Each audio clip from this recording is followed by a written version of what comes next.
Economist at Moody's Analytics.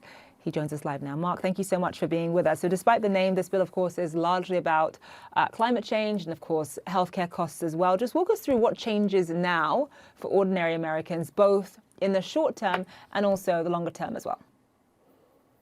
Well, most immediately, this really helps those low-income households that rely on the Affordable Care Act for their health insurance. Without this legislation, the subsidies for that health insurance would expire, and 13 million Americans would feel the effects of higher insurance premiums, and many couldn't afford it, would fall off.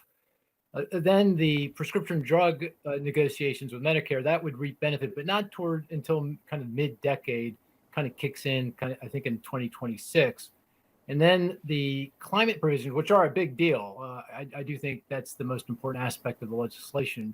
They don't kick in for a while, so we probably won't see the effects broadly in terms of lower energy bills until a decade or two from now.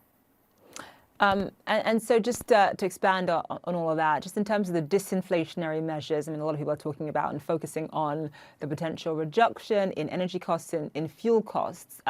Just walk us through that aspect of this bill. Give us more specifics on that. Yeah, well, it is disinflationary, but on the margin. It's not a game changer with respect to inflation, certainly not in the near term. Longer run, because of the subsidies that are provided for clean energy investment, clean energy production, electrification, that should reduce energy bills for households quite significantly. And it also, of course, makes us much less dependent on fossil fuel, which we can see is a big deal in the recent context. With the Russian invasion of Ukraine, we saw oil prices go skyward, natural gas prices go skyward. We were paying a record high $5 for a gallon of gasoline not too long ago.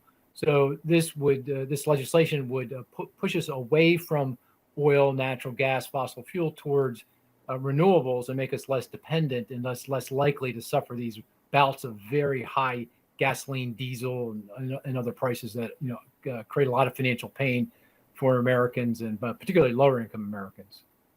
Yeah, so you've touched on some of the small, I guess, disinflationary measures in this bill. But of course, as you and I both know, when it comes to tactics to reduce inflation, that is largely the domain of the Federal Reserve. How much sway, though, do policymakers have to reduce inflation, do you think? Yeah, you're absolutely right. I mean, the burden of getting inflation down at this point relies mostly on the Federal Reserve and making sure that the economy kind of throttles back and doesn't go past full employment, and wage and price pressures begin to abate, keep inflation expectations down. And the latitude that lawmakers have, the Congress and the president, are very limited. Now, there are things that they can do and some degree have done. For example, President Biden is releasing about 1 million barrels of oil a day from the Strategic Petroleum Reserve. That's been quite helpful in filling the void left by less Russian oil in the marketplace and getting prices down. And there are some things that could be done that lawmakers aren't going to be able to do this Congress, maybe a future one. For example, building more homes.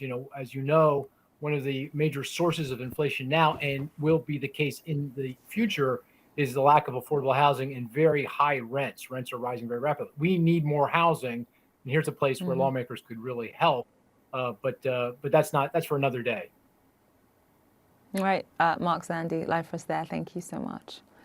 Coming up